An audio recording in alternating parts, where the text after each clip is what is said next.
Greetings and salutations, everyone. It's time for another episode of Viewport Relay, a bi-weekly podcast where the Viewport team looks at the latest news in the gaming industry. Not as always, I'm your host, Tristan Jung, and I'm joined by Alex Nestor. We lost one. We lost one. Albert? Where's Albert? Albert? Albert! Albert is on assignment in Boston. He is scouting out the next Fallout entry. Did they have it in Boston yet?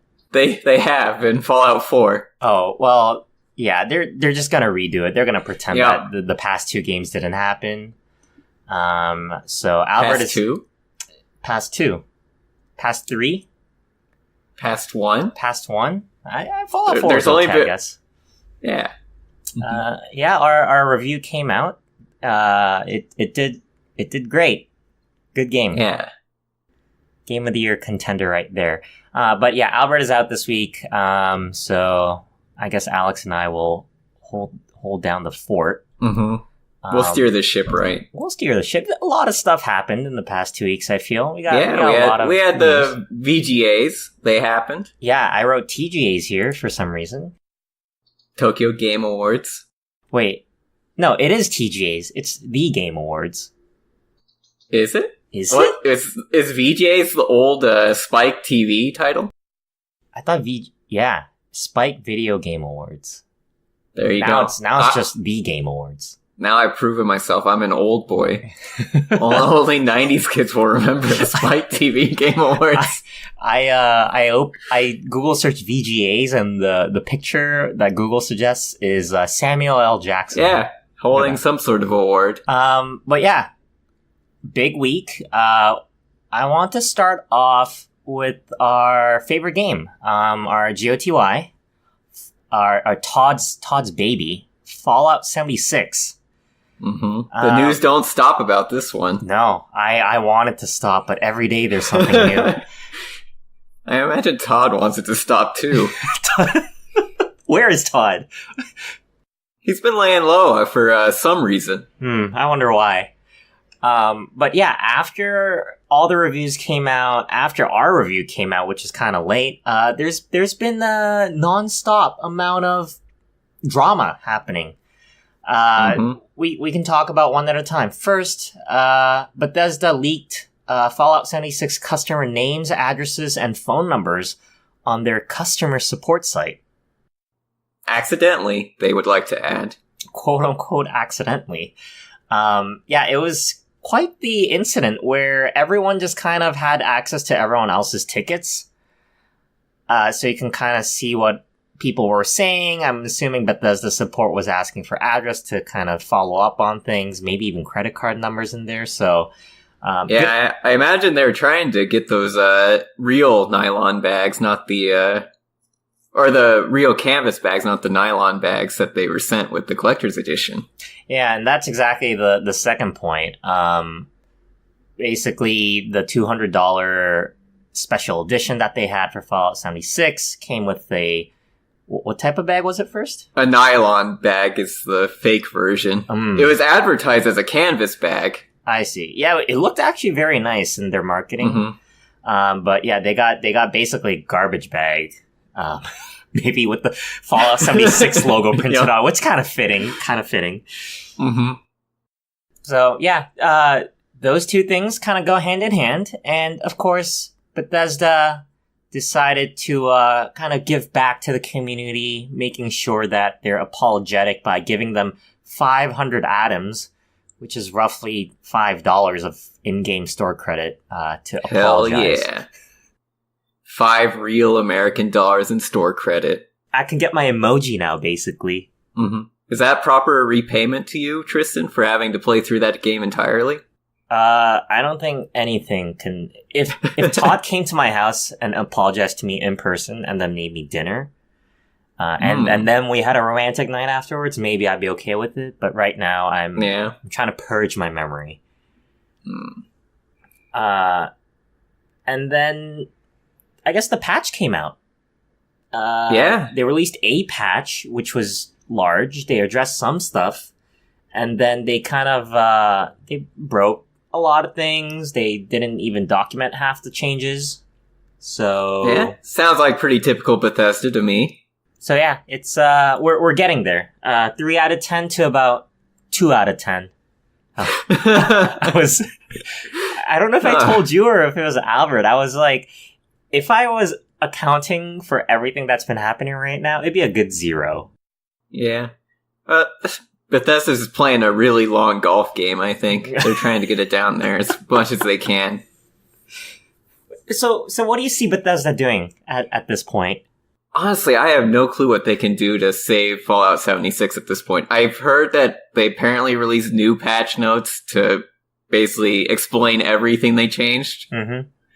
But I don't think that really does much to alleviate all the other very visible concerns about this game overall in terms of how it plays, what bugs exist, what new bugs have surfaced, and then just all the out-of-game PR that they've done with the bags and other things. It's just insane to see a company that sold games this well just handle everything so poorly. And do you think that they're going to continue to support this game? Like, they're just going to kind of swallow it and keep going? Or are they going to... That was their original, intent when they were advertising this game at, interviews and stuff, is they're saying, oh, we're going to support Fallout 76 to the foreseeable future. Mm-hmm. So, I think they're just going to double down and try to make this game good. And I mean, that's happened in some other cases, like Final Fantasy XIV 1.0 sucked ass, and then suddenly Realm Reborn happens and everyone loves it. Sort of. But, yeah. It has a long ways to go before it can be considered probably a good game in a lot of people's eyes, and I think it'll leave a sour taste for many. Yeah, I want to see what Todd has to say. He did not show up at TGA this year. And with how E3 is potentially going next year, who knows when we'll see him next. I don't know if he'll be invited back to Microsoft stage. Oh, no. I mean, did this game sell well?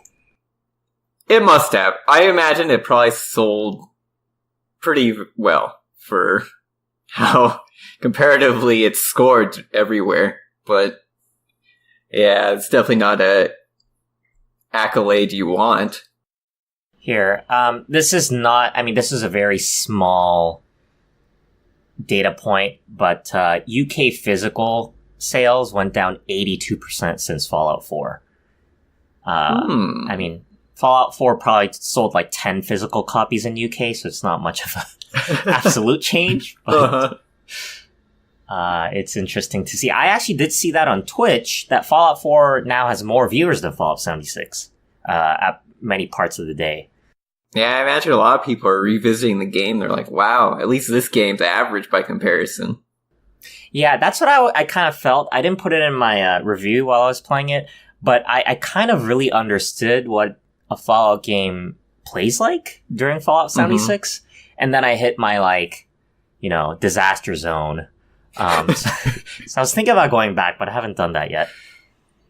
Yeah, I can't say I've gotten that itch. And seeing 76, I don't want to touch a Fallout game right now. No. I guess we'll come back to that in a little bit. But never ends. We'll talk about the TGAs first in general. TGAs, our best friend Jeff Keighley running the show once again. What were your general thoughts compared to the other years? It felt a lot less like an actual awards show and just more of just a reel of ads to me. They just showed announcements of things, which, it's cool, but it's technically an awards show. I think in the pre-show, they got through 70% of the awards. Yeah, I think they did all the esports right before the show started, they did. right? Mm-hmm. They did all esports in about the span of 2 minutes. I was live tweeting, and I think one of the tweets I did, at one point, I got really frustrated. Honestly, I did not like the TGAs that much. I was tweeting negatively about it from our website account. I'm sorry, Albert. But I was saying that it felt like more of the Game Awards vomit, where they kind of like you said, did 10 awards at once, and then there was a 20-minute break of literally nothing. Yep. That's a perfect way to describe it. It was not a whole lot of content of actual awards related things. And then later on, it just kind of got boring. Mm-hmm. Yeah, the developers who were accepting the awards and things like that just didn't have a whole lot to say. And it's just kind of like, oh, cool, we got this thing. And, happy, joy. And then they left. And even the music sections, I mean, to be honest, it did get better than, I think 2016 when Doom was playing. That was kind of, I didn't enjoy that one that much. This year was cooler, I guess, but it was still a little bit all over the place. They had Anthem show up for some reason. Yeah, they had like Hans Zimmer, the person who does the Celesta OST, a couple other big names, and then, of course, a couple live performances, Devil Trigger from DMC5. Yeah. I guess there's some notable announcements they did show, though. Oh, yeah. If you want to go into some of those. Yeah, I'll go backwards, actually. I think the top one we'll do last. So, no surprise appearance by Hideo Kojima this year. Yeah, when he said he wasn't going to appear, he really didn't appear this time. Neither did Death Stranding. He is consoling Todd Howard right now. Kojima on his world tour to meet all the game developers. He recently took a photo of Sakurai. I don't know if Sakurai was visiting him or the other way around, but yeah, Kojima's just doing his rounds. Didn't have time to visit his American friend, Jeff. Yep, looking for the next mocap subject to put in his game. Didn't we have a prediction that, I was asking why some actor showed up, and we thought he was going to mocap for Kojima. I can't remember. The thing has been that we said everybody except Jeff Keighley is going to get mocapped into this game at some point. And he'd just be really sad on stage someday with Kojima showing off his game. No, he would still be happy. He's like my best friend, Hideo Kojima. That's how he says it all the time. We got a look at Dragon Age 4, which I was slightly zoning out for while the trailer was happening, but I put it on there because I don't know if you played the game.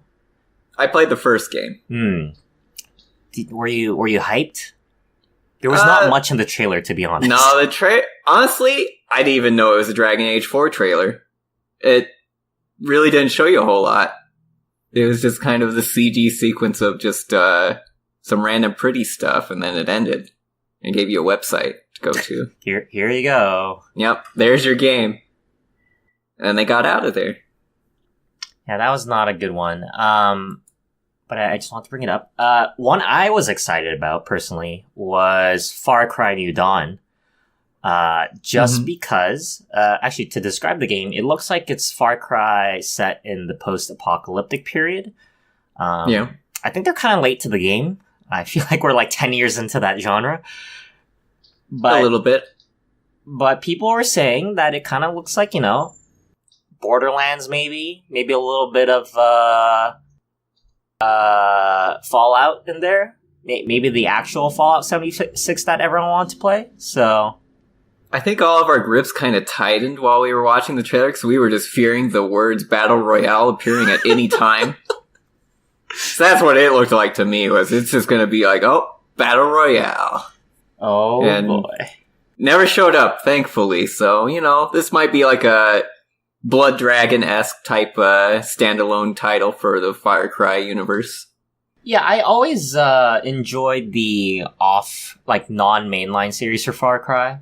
Oh yeah, I enjoyed Blood Dragon a lot more than the actual Far Cry 3 game. I like the risks that they take, and it's not as yeah, it's more goofy, less serious. You just do whatever. It's good stuff. There were no Battle Royale games announced, right? No. I'm pretty sure. I think there was a 4-player game at some point. Scavengers. The one that we thought was Starfield as soon as it started. Yeah. It was like 4 players, and we're like, oh, here we go again. But they said it was a co-opetition game. Yep, where you gather in squads of 4, and I guess you become the top squad, so it's basically squads battle royale. But they might change it up a bit. It looked like there was crafting and things, so hopefully there'll be a little more substance to it than just a knockoff of Fortnite or some other popular battle royale of the current gen, but we'll have to see on that. There was just kind of a cinematic trailer, and I don't think a whole lot of gameplay shown. Yeah, even when the dev showed up and talked about it, there wasn't much substance. Didn't have a whole lot to say for his own game. He doesn't even know what the game's about. But yeah, it was very interesting to see how we've kind of changed so much in the past, even 6 months, I would say. Even at E3, there were a couple of Battle Royale titles, but now we're just kind of done with that. I think people have conceded to Fortnite. Yeah, Epic with their Epic Store, which I think that deserves a mention a little bit. I think we're mentioning we have it later. A whole section about that later. Yeah, but they announced a lot of things that are Epic Store exclusives during this VGAs. Or TGAs, Hades, whatever they're calling. TVGAs. Hades, the new game by Supergiant, was announced, and that's a Epic Store exclusive, the early access exclusive. Yep. And Epic Store just kept coming up a lot in general that day. We'll come back to it later in a few minutes. And then, of course, the biggest reveal, Joker from Persona 5 and Super Smash Bros. Ultimate as DLC Pack 1. DLC Pack 1. What are your thoughts? This is cool. I like seeing this. I like Persona, of course. I don't think that's a secret. And Joker's a good fit, I think, for the Super Smash Bros. Universe. Yeah, I'm really interested to see what his final Smash is going to be like. I'm really interested to see what music that they're going to put in, the stage. This is like blowing my mind. Sakurai's just sitting at home right now, just chuckling.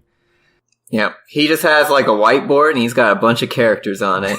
He's wondering which one he's going to show next. I am betting that even though Waluigi is a spirit, Waluigi might be character DLC number 5. I don't know. He's kind of like Harada. I don't think he gives in to memes. Are you sure he put in Ridley? I guess so. That's a very long, simmering meme, though. That's been around since Melee. But yeah, I think this kind of breaks down all the boundaries of who can be in Smash. Like, no one is safe anymore. I remember, what ad came right after? Oh, it was Red Dead 2. And we're like, Arthur Morgan, Super Smash. Yep. So, who do you think, I know we were talking about this a little bit earlier, but who do you think has the biggest potential to be in Smash now?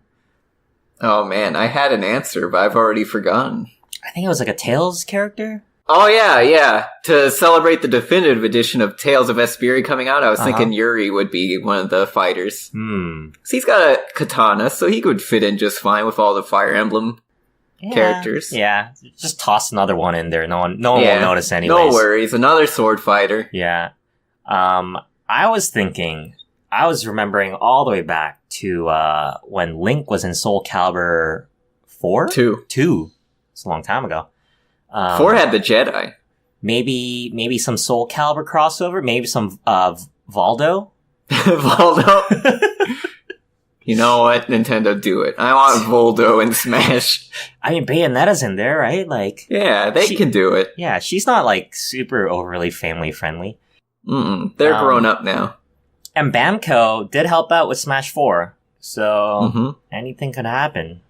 All right, and I guess we mentioned Fallout a little bit before.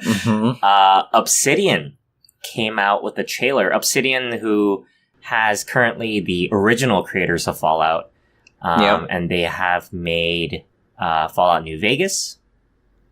They announced a new open-ended sci-fi RPG called The Outer Worlds. They had a pretty funny, like, cheeky thing going on in their trailer. I don't know if you caught it. Explain it to me, just in case. They said from the original creators of Fallout. Like, they don't want to mention Fallout 4, Fallout 76, nothing like that. Yeah, and they didn't even acknowledge it when I think they showed up on stage at some point, and they didn't mention it once. That game does not exist. Honestly, my initial opinions of this game is it looked interesting. I hate using the comparison often for these kind of cartoonier, cell-shaded style games, but it looks a lot like Borderlands to me, which I'm all for. I love Borderlands and Borderlands 2, but if it's more of that, I'm all for it. And it had kind of like a cheesy, cheeky style dialogue, not too serious, so, I'm interested. It had an actual dialogue system. It has actual NPCs. The shooting looks not too bad. I don't know if you took a look at the gameplay trailer that Game Informer uploaded. Was it extended? Yeah, it's... Ooh, okay, I'll have to check it out then. It's 15 minutes of raw footage. Oh, okay. And it looks, to be honest, fairly promising. This might be the real Starfield. I'm sorry, Todd, but I'm already giving up thunder on you. already. Yeah. It's a little bit of a mix of, I would say, No Man's Sky and Fallout and some space. I guess No Man's Sky. Sure, I can see that from the color palette they've chosen. Yeah, the pinks and stuff really pop out. So I'm pretty excited about it as well. I think the gunplay, which is something that was missing in the Fallout series, obviously in Fallout 1 and 2, that didn't really matter, but it looks a little bit more polished than what we are used to. Let's talk about more new games. This wasn't at the TGAs, but they did announce that it would be happening. And I totally missed it. I think this was when my internet died for a little bit. Our favorite game, my game of the year, Monster Hunter World, is getting a lot of updates. So, believe it or not, we're getting up to the 1-year anniversary of Monster Hunter World. Can't believe it. They're gonna be doing special quests and things, special events. They're gonna decorate the guild hall or gathering hall. Sorry. Yeah, gather around, everyone. And they're gonna give out special costumes and stuff. It's gonna be a lot of fun. And they'll be releasing the final set of free DLC content, Arc-Tempered Nergigante and the Arc-Tempered raid boss. I can't remember what it's exactly called. Kol'Taroth. Yeah, Kol'Taroth. But then we kind of got into the bigger, juicier news of what's coming next after all that free content. Paid content. The paid content. But wait! It's been announced as a full-fledged expansion of the original game. Ooh. That's what I like. So it is Monster Hunter World Iceborne. Oh, yeah. And they're promising new quests, new ranks, new weapons, new moves. Or not new weapons, sorry about that. But, new upgradable weapons, I guess is what you can say. And returning monsters. We got a short snippet peek of Nargacuga in the shadows. But, oh man, I'm so excited. Now, I think if you went back to the first or second episode, we even speculated when we were talking about Deviljho coming into the game. We were like, what do we want from Monhun World? We want an expansion that gives us G-rank style content. And I think that's exactly what Capcom did here. Is they're giving it to us. I'm so excited. Like, this is what I've been waiting for. And hopefully it's actually like an ultimate update and they add in like 30 new monsters. I know they're not going to do that. They're probably going to add in like 5. But this is what I've been waiting for as well. I haven't booted up the game since February maybe? Yeah, that sounds about right for me, but I have been eyeing that PC version. I think with this Iceborne announced, I'm definitely going to take the plunge next time the main game's on sale. I think that's part of the disappointment, though. So Iceborne is coming out autumn of next year. Yeah, it is a while away. And they said the PC version is in development, but they don't have a date for it either. So it might So we might get it delayed again. Yeah. So maybe it gives us time to, grind up the base game. I really wish Capcom, if you're listening to this, please put save transfers. Please. Please. We put in so many hours into the PS4 version.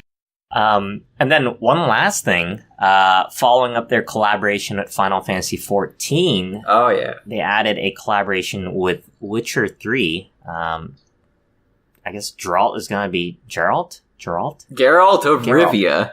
Yeah, he's gonna be a playable character, probably just an outfit. Mm-hmm. Kind of like the Dante outfit. Yeah. And they said they will be adding in RPG elements, familiar from the Witcher series, into the game. Similar to how they did Behemoth for Final Fantasy. So we'll see what happens. Yeah, so now you can play him in Soul Calibur 6 and Witcher 3 and Monhun World. Oh, man. He's just getting around everywhere nowadays. I'm probably going to be a hero in Dota 2 pretty soon. Smash? Smash? Hey, why not? Just put him in there. Actually, would a Monster Hunter character be... What if, like... I mean, the Rathalos is in Smash, yeah, that's right? what I'm saying. You might as well put the Monhunter in there. Oh, Palico? Yeah, we could do that. No, the Chef Cat, sorry. Oh, yeah. Chef Cat. Yeah, let's do that. Let's do that. I'm on board with that one. Since Albert's not here, we can just talk about Japanese game all we want. Yeah, exactly. This is so... I'm really excited. We had Final Fantasy XIV Shadowbringers. We have Iceborne. Oh god, all these words are so hard to remember now. Our summer and autumn's booked at this point. We don't have any time left. Yeah, we'll be gone for a little bit, but I think it'll be worth it.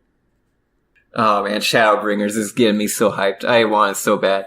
Did you buy that book? Did you buy Encyclopedia? I haven't yet. I'm pretty sure I'm going to though. Have you cracked it open yet? I let me pick it up. I took it out of the plastic wrapping. But I have yet to read it because I really want to like sit down and take some notes. Oh, okay. Yeah. This book is very Gotta get your lore ready. Yeah, because I'm one of those people that skipped all the cutscenes in Final Fantasy XIV, so I need to really understand what's happening. And I'm gonna say, Alex, it's like 300 pages of pure goodness. Oh man, yeah, I definitely need to pick up both editions of the book now that they're both available. They have character bios for people that I don't even know existed, so it's pretty exciting. Don't name any because there'll probably be a main character. No. Let's see. The Montaga. Do you know about the Montagas? I don't. Montangas, sorry. The Montangas? They have every single species of Cloudkin. They have the Red Chocobo, True Griffin, Gagana, Yol. Okay, I'm recognizing those, yeah. Yeah, Mu Shuwu. Yeah. Falcon. Ruby Hornbill.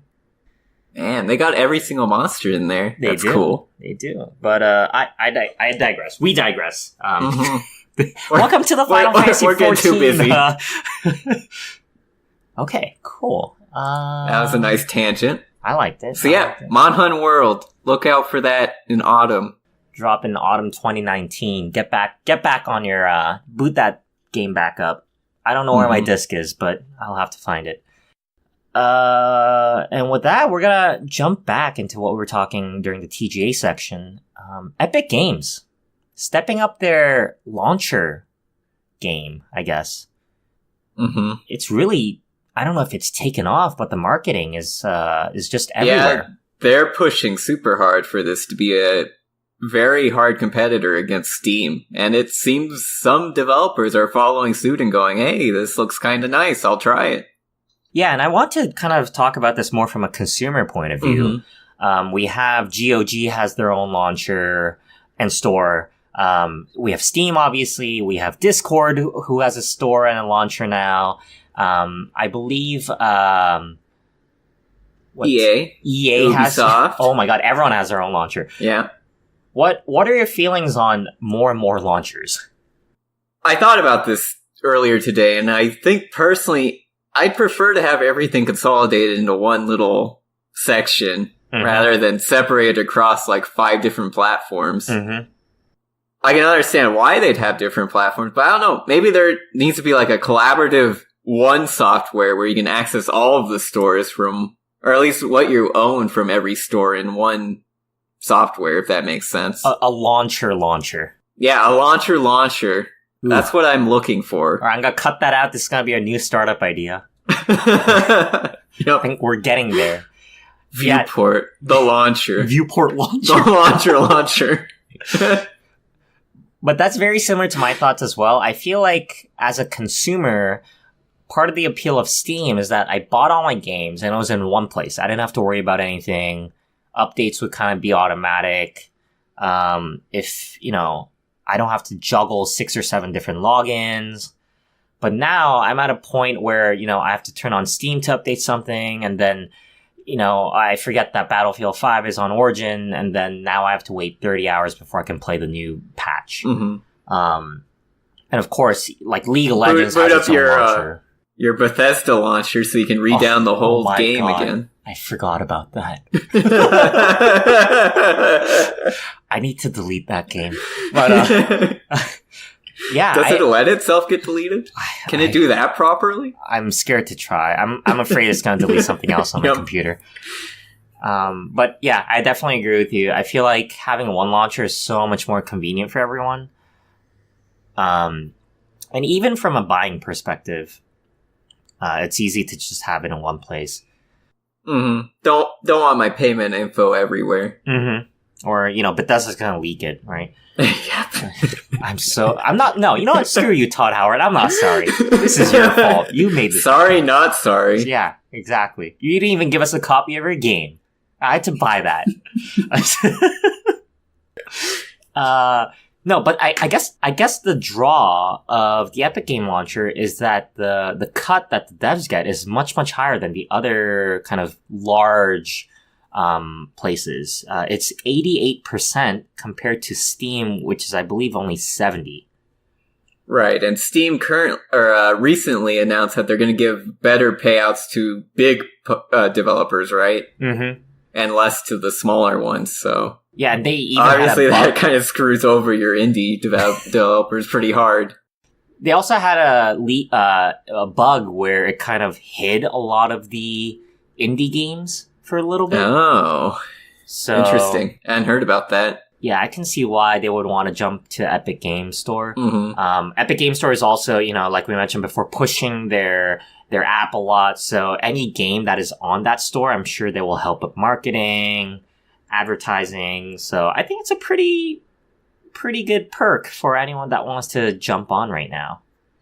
And I mean, again, from a consumer standpoint, if we get competitive sales between Steam and Epic Store for holiday season, I'm all for it as a consumer. Whatever gets me the cheapest games, that's good to me. But here's my concern. What's been happening now is a lot of games are moving exclusively to one or the other. Right. So we have Hades, which we mentioned by Supergiant, which is only on Epic Game Store. I believe Ashen is also only on Epic Game Store. I believe that's true. Yeah, and we've had games that were on Valve get removed. Right, that have since switched over, yep. So I don't know what this really means. I think we need to keep an eye on this. Mm-hmm. But I think there's a couple of complications that may come up. First, what happens if you own a game that's on Steam? Yeah, then it's chop ship. Do you still own the game or not? Yeah. Oh, yeah. Remember that debacle from a few years ago? Do you really own the game you buy? And the other one is, I think sales-wise, if they're available on both, that'd be fine. Definitely the separation of platforms where they're exclusive games, that's a much bigger problem in the long run. But I think for me, I think it's a cool move. There's a lot of stuff happening, but the Epic Game Store is still missing a lot of different things that we would expect out of a launcher. Yeah, it's very bare bones at the moment. There were a couple of issues I can't find the link anymore, but basically, people are nitpicking the smallest things. They're reading through the privacy policy, and somebody found out that it's not GDPR compliant. Somebody was complaining about how Epic, the store has a no questions asked refund policy, but then they were asking for ID verification. They were complaining about that. I think they're kind of smaller issues. Yeah, those are getting a little too nitpicky, I think. They're doing lawyers' jobs now. Mm-hmm. But I think, the missing piece of I don't think voice chat is on there. I don't think friends lists are really on there yet. But yeah, I think we should definitely keep an eye on it. A lot of games I'm looking forward to, like Super Meat Boy Forever, Satisfactory, they've both moved to off of Valve. So let's see what happens. Like Alex said, more sales for us, the consumers, is always good. Mm-hmm. But for now, I'm not blown out of the water. Yeah, I'm not super hype about it. All right, and let's move to our last story of the night. This kind of came out, I feel like, out of nowhere. I'd heard some whispers about it. I didn't think it actually happened. Yeah, South Korea banned boosting for profit, which means, what is boosting? Well, boosting is when you have someone else play on your account, or you team up with someone who's really better than you in games that have matchmaking, such as, Overwatch, League of Legends, Dota 2, or CSGO, and you basically kind of get to a level where you're not supposed to be at. And reading through the law, it's going in effect in 6 months, and the penalty, listen, is prison time for up to 2 years. Isn't there also a substantial fine or something attached to it? The fine is roughly $20,000, but I feel like the 2 years of imprisonment is actually pretty harsh. So yeah, don't go boosting or get boosting services in South Korea. Yeah, I feel like that's gonna be a new meme. Reporting you for boosting, going to jail. But man. What are your thoughts about boosting in general? I mean, ultimately, it doesn't make a whole lot of sense. It's just kind of this self-fulfillment, I guess, of being a higher rank when you're not really that skilled to be in that rank. Yeah. Or you think for whatever reason you're being held down and you just need a good teammate. Uh-huh. But overall, it's a pretty useless thing at the end of the day. It doesn't mean anything if you're higher ranked or not. Unless I guess you bamboozle a pro team to hire you on for a season, but that's almost nil to happen, so it's mostly just a waste of money, and it's gonna hurt people who do boosting services. Yeah, I think... Yeah, I actually don't know what is it trying to deter people from doing that, or trying to get rid of the kind of the weird businesses that do it? I imagine it's to hit the businesses, since I imagine they probably do shady things other than just boosting. Maybe. Wait, what else could they possibly do? I don't know. But things. I think you're right. Boosting is kind of like doing drugs. You have to keep doing it. You can't just stop boosting because you're gonna fall back down to your original. Yeah, you're low. Yeah. So if you're gonna do boosting, you just gotta keep doing it. But it's interesting to see. I feel like there's a lot of laws being passed now. A lot of legislation being looked at. We've been talking about I guess loot boxes forever. Right. Ever since the start of this podcast, I feel. We've been talking about kind of how different leagues have been instating kind of different rules and fines. I know that Valve recently had a little run-in with the Chinese government, right? Oh yeah, there was a huge deal about the Shanghai was it Shanghai Major? Something like that for a Dota 2 tournament. After some racist remarks. So yeah, It's interesting to see all the different areas that people are kind of starting to lock down. Where do you see gaming in 5 years? Do you think it's gonna be the actual, no, not actual, real sports, physical sports? Where we have fines and everything in place? It's definitely been crazy this past couple of years. We've really seen gaming become much more of a mainstream thing, I feel. And I think Fortnite is unfortunately partly to do of that in this past year or so. It's at least been brought to the minds of a lot of parents as they try to deal with kids who just play Fortnite all day. But it seems like it's becoming more and more of a major thing. They're seeing all the money that's coming into these esports tournaments. There's obviously gonna need to be some regulation around it. Otherwise, this is gonna run wild, and who knows what's gonna happen. Yeah, that makes sense. I mean, I think gaming has become bigger than even Hollywood In some senses, definitely, yeah. In terms of sales they get Yeah, for some of sales these and games, like just Red kind of- Dead 2 and things like that. Mm-hmm. Oh, yeah. So I can see. I mean, it's a different space, I guess. It's not necessarily like esports, but gaming in general has become very mainstream, like you said. But yeah, I think that wraps it up for this episode. Did you have anything else to talk about? Bring up? I think that about covers it for the last 2 weeks. Yeah. I think that wraps it up for episode 17 of Viewport Relay. I'm gonna go off script a little bit. Our next episode is gonna be amazing. And I'm just saying that because Albert's not here and he has to produce it and we have to record it next week. Whatever it is, it's some year-end special that he's gonna do and it's gonna be great. Best ever. Best ever. So look out for Biggest production. Biggest production. We're hiring some more people. We're getting Hans Zimmer in here. Jeff is overseeing and consulting, so it's going to be fantastic. So stay tuned. Viewport Relay is available on Anchor, Radio Public, iTunes, Google Music, Stitcher, Podbean, and all your favorite podcast directories. If you've enjoyed this episode, please take a moment to subscribe, review, and share it with your friends. We're also on social media as Viewport Gaming on Twitter, Facebook, and Instagram. Why Viewport Gaming, you ask? Well, Alex, do you know the answer? Yeah, I do. Viewport Relay is a part of Viewport Gaming, a gaming site for all the latest reviews, previews, features, and other video gaming goodness that you'd like to see. Maybe even podcasts. Yeah, some podcasts too, I hear. But yeah, you can visit that site at viewportgaming.com.